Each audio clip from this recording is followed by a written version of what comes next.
sosial dan pemerataan kekayaan agar kekayaan itu tidak hanya dinikmati oleh orang kaya saja.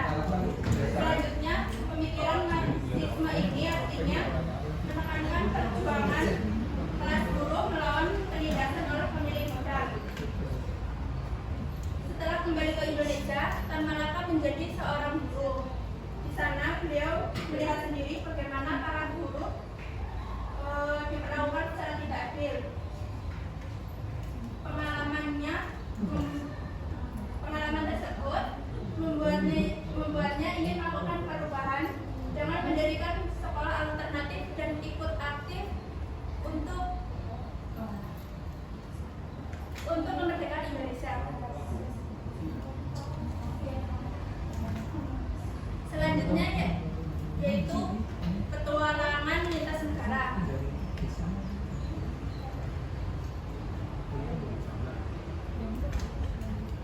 Tan Malaka diasingkan oleh pemerintah kolonial Belanda ke luar negeri pada tahun 1922.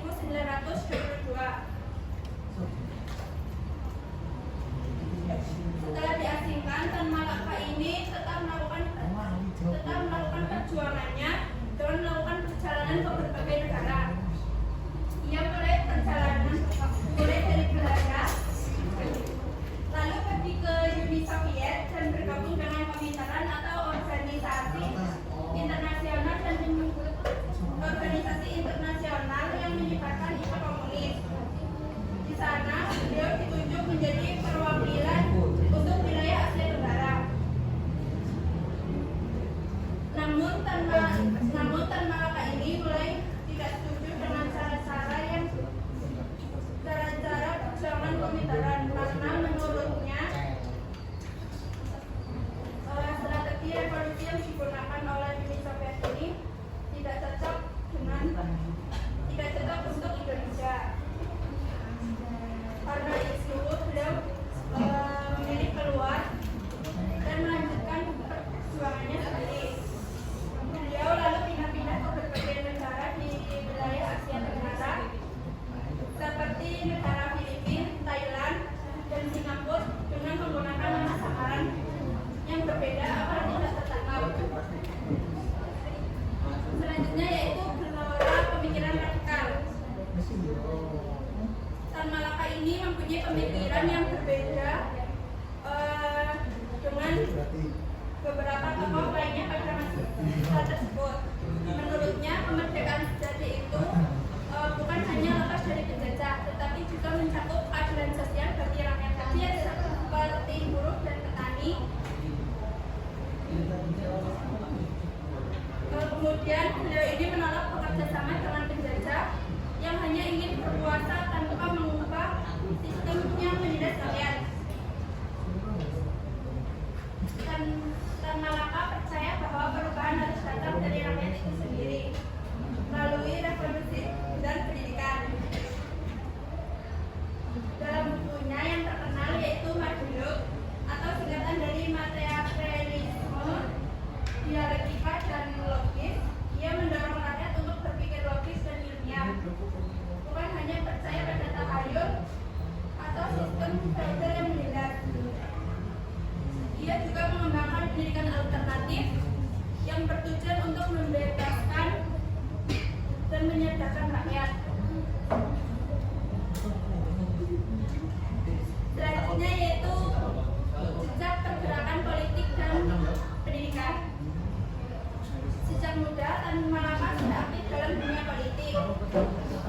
Beliau ikut atau bergabung di organisasi Sarekat Islam, lalu memimpin Partai Republik Indonesia atau PARI dan memimpin perjuangan rakyat setelah kemerdekaan.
sangat menarik karena memperkenalkan tokoh penting yang sering dilupakan dalam sejarah Indonesia. Bahasanya mudah dipahami dan isinya ringkas, jadi cocok untuk membaca pemula. Namun menurut saya penjelasannya tentang pemikiran dan Malaka masih terlalu singkat. Meski begitu, buku ini tetap layak dibaca karena membuka wawasan dan memberi sudut pandang baru tentang perjuangan kemerdekaan. Silakan yang mau bertanya.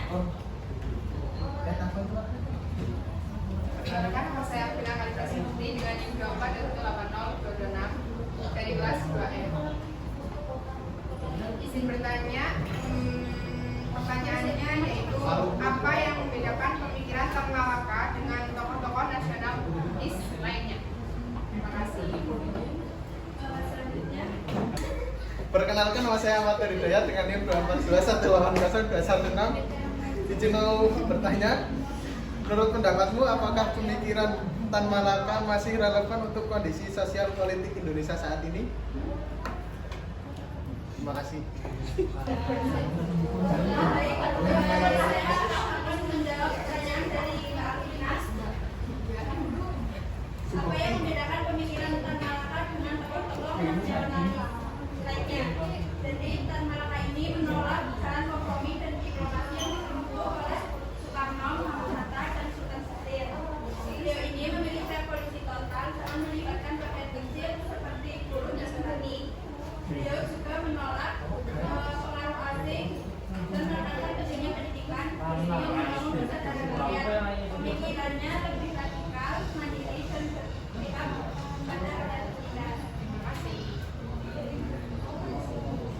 Selanjutnya saya akan menjawab pertanyaan dari Bapak.